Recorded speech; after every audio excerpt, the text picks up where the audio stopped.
पढ़ेंगे ऑर्थो के अंदर नेक्स्ट टॉपिक जिसका नाम है अडल्ट रेस्पिरेटरी डिस्ट्रेस सिंड्रोम। ये अपन पढ़ रहे हैं कॉम्प्लिकेशंस ऑफ फ्रैक्चर। ये भी एक फ्रैक्चर का कॉम्प्लिकेशन है।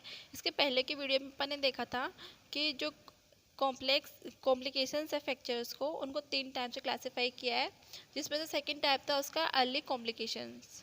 अर्ली कॉम्प्लिकेशंस का मतलब है कि मान लो एक बार जब फ्रैक्चर हो गया तो उसके 2-3 दिन बाद जो अपन को कॉम्प्लिकेशंस देखने को मिलते हैं उसे अपन कहते हैं अर्ली कॉम्प्लिकेशन।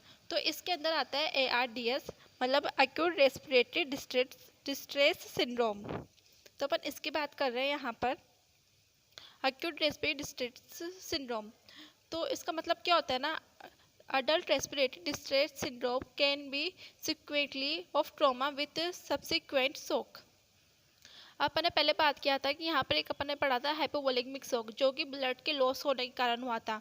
तो यहाँ पर अपन को ट्रोमा के कारण शॉक हो सकता है और शॉक के बाद अपन को अडल्ट रेस्पिरेटरी डिस्ट्रेस सिंड्रोम अपन को देखने को मिलता है। अब इसका अपन को एग्जिट मैकेनिज्म तो अपन को पता नहीं है, the exit mechanism is not know, लेकिन फिर भी ये माना जाता है कि but it is suppose to be due to release of inflammatory mediators which cause disruption of microvasculature of the pulmonary system।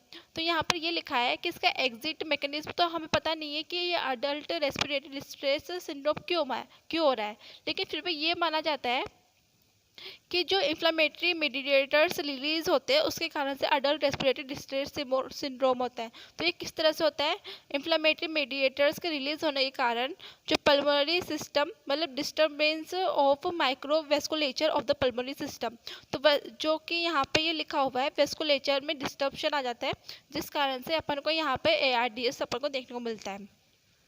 तो ये अपन को कब देखने को मिलता है, इसका टाइमिंग है यहाँ पे, the onset is usually 24 hours after the injury के 24 आवर्स के बाद अपन को ARDS देखने को मिल सकता है, क्योंकि अपन ने बात किया था कि ये एक अर्ली कॉम्प्लिकेशंस है जो कि अपन को 1-2 दिन के बाद या फिर 24 आवर्स के बाद देखने को मिलता है। तो यहाँ पर क्या होता है ना, तो पेशेंट के अंदर अपन को ट्रेकीपीनिया देखने को मिल सकता है और उसको लेबोरेटरी ब्रीथिंग अपन को उसके अंदर देखने को मिल सकती है। इस तरह से इसके साइन एंड सिम्टम्स हो सकते हैं। तो इसका अपन करवा सकते हैं ट्रीटमेंट के लिए, अपन इसके लिए करवाएंगे x ray chest so diffuse pulmonary infiltration. तो अपन इसके लिए एक्सरे करवाएंगे, चेस्ट का एक्सरे कराएंगे, जिसके अंदर अपन को देखने को मिलेगा डिफ्यूज पल्मोनरी इन्फिल्ट्रेशन देखने को मिलेगा। ओके, तो इसके अंदर अपन को और भी चीज़ें देखने को मिलती है, जैसे कि anterior PO2 falls to less than 25। तो इसके अंदर जो आर्टेरियल PO2 होता है वो 50 से कम अपन को देखने को मिलता है। नॉर्मल तो ज़्यादा होता है 50 से, लेकिन ये लेस देन हो जाता है 50। तो इसके मैनेजमेंट में होगा, management consist of 100% oxygen and assist ventilation. तो इसके मैनेजमेंट के लिए अपन को करना पड़ेगा कि अपन को 100% ऑक्सीजन इसको देनी पड़ेगी और उसके लिए इसको अपन को वेंटिलेशन देना पड़ेगा।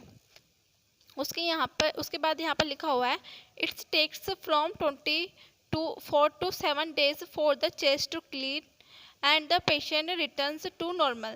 तो 4 to 7 डेज के बाद जो पेशेंट है वो नॉर्मल हो सकता है।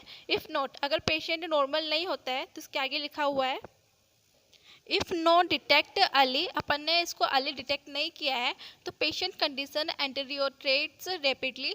तो उसकी जो पेशेंट की जो कंडीशन है वो और भी ज़्यादा ख़राब होती जाएगी and he develops cardio respiratory failure and death.